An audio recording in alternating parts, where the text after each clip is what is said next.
नमस्कार, जय श्री कृष्णा। आप सभी को कृष्ण जन्माष्टमी की बहुत बहुत शुभकामनाएं। कई लोग कहते हैं कि भगवान हमारा काम नहीं करते। भगवान से तो हम मांग मांग के थक गए, हमारा कोई काम नहीं किया। आपको क्या लगता है कि भगवान से ऐसे मांगेंगे और भगवान बोल देगा हाँ भैया ले लो, तुमने हमसे मांगा? देखो, आपको कॉन्सेप्ट समझना पड़ेगा। एक भगवान फ्रिक्वेंसी पे देते हैं, हर एक व्यक्ति की फ्रिक्वेंसी अलग अलग है। मेरे साथ तो ऐसा कभी नहीं हुआ। मैंने तो भगवान से, जब मैं शहर में आया था तो मैंने सोचा था एक छोटा मोटा मकान बन जाए, ऐसी इच्छा थी। भगवान ने 3 मंजिला मकान बना दिया। मेरी इच्छा थी छोटी मोटी एक कार वार, पुरानी कार ले लें। भगवान ने नई कार दिलाई, है ना। छोटी कार की जगह बड़ी कार दिलाई। मैं 10 रुपए मांगता हूँ, भगवान 100 रुपए देता है। ऐसा क्यों? क्योंकि एक रहस्य जो मैंने समझा है, और वो मैं आपको भी बता देता हूँ, अगर आप अपने जीवन में फॉलो करें, क्योंकि मैं पिछले 15 सालों से फॉलो कर रहा हूँ। मतलब आप भी भगवान हैं किसी के लिए, और आप अपने भगवान होने का रोल कैसा निभा रहे हैं, वैसा आपका भगवान वो रोल निभाएगा आपके लिए। वापस से सुनो, आप अपने भगवान होने का रोल जैसा निभा रहे हैं, वैसा आपका भगवान रोल निभाएगा। जैसे एक एग्जाम्पल से आपको समझ में आ जाएगा। मेरी पत्नी मायके जा रही है, उसने कहा कि 1000 रुपए दे दो। मैंने उससे 10 सवाल किए और उसके बाद उसको 500 रुपए पकड़ा दिए, बहुत परेशान करके। अब भगवान सेम मेरे साथ करेगा। कहीं मुझे जरूरत पड़ी 10,000 रुपए की यार व्यवस्था हो जाए, तो भगवान मुझे पहले तो उलझाएगा, 10 जगह परेशान करेगा, फिर मुश्किल से 1000 पकड़ाएगा। क्यों? क्योंकि मैंने भी ऐसा ही किया। इस फ्रीक्वेंसी पे काम होता है। जब मेरी वाइफ मायके जाती है, तो पहली बात तो मैं उसको मांगने का मौका ही नहीं देता हूँ।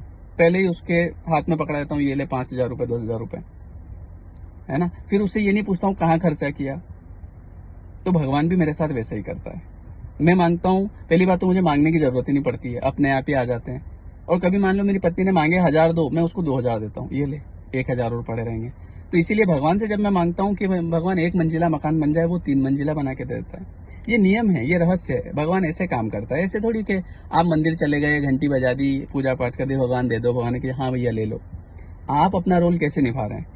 मेरे पिताजी ने मान लो कहा कि बेटा 2000 रुपए दे, मैं उनको देता हूँ 5000 रुपए, ये लो।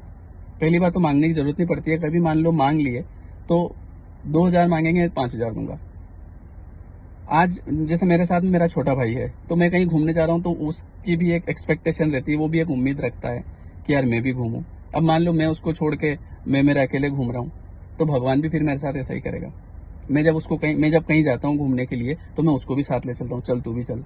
वो घूमेगा, वो मस्त रहेगा, है ना, वो खुश रहेगा, भगवान मेरे को खुश रखेगा। भैया, आप रोल कैसे निभा रहे हैं भगवान होने का? किसी के लिए आप भी भगवान हैं। बस भगवान आपके लिए वैसा का वैसा रोल निभाएगा। ये पक्की बात है। आप अगर गांठ बांध लो तो आपके सब काम बनेंगे। आपके घर में जो आपके सदस्य हैं, उनके लिए आप भगवान हो, और आप उनको कैसा फील करवा रहे हो, भगवान आपको वैसा फील करवाएगा। आप उनको किस भाव से दे रहे हो। मैंने देखा है अक्सर घरों में लोगों को अपने घर वालों की खुशी पसंद नहीं आती है। इसने इतनी बढ़िया ये कैसे पहन लिया, इसने ये कहाँ से लेके आ गया, ये इतना खुश क्यों है आज। दुखी करने का प्लान बनाते हैं उसको। फिर आप भगवान से एक्सपेक्ट करते हैं भगवान हमको सुखी करने का प्लान बनाए। हो ही नहीं सकता, संभव ही नहीं है, क्योंकि वो फ्रीक्वेंसी पे काम करता है। तो बस ये लॉजिक आप पकड़ लो। आप अपनी पत्नी को जिस तरीके से रखते हैं, जैसा पैसा देते हैं, भगवान आपको वैसा देगा। आप अपने घर वालों को जैसा रखते हैं, जैसे आपके भाव रहते हैं, आपके अगर मन में कपट आ गया तो भगवान के मन में कपट आएगा, नहीं देगा आपको वो। आपके मन में आ गया कि यार अपने को तो देते रहो बस, तो भगवान आपको देता रहेगा। ये पक्का नियम है। मैं तो इसी पे काम करता हूँ और मुझे रिजल्ट मिलते हैं। आप अपने हिसाब से देख लीजिएगा, ये रहस्य है। भगवान ऐसे काम करता है। भगवान ऐसे काम नहीं करता है कि आप आरती गा लो, भजन गा लो, है ना, प्रभु सब कुछ है तेरा क्या लागे मेरा। ये नाटकबाजी नहीं चलती भगवान के सामने। धन्यवाद।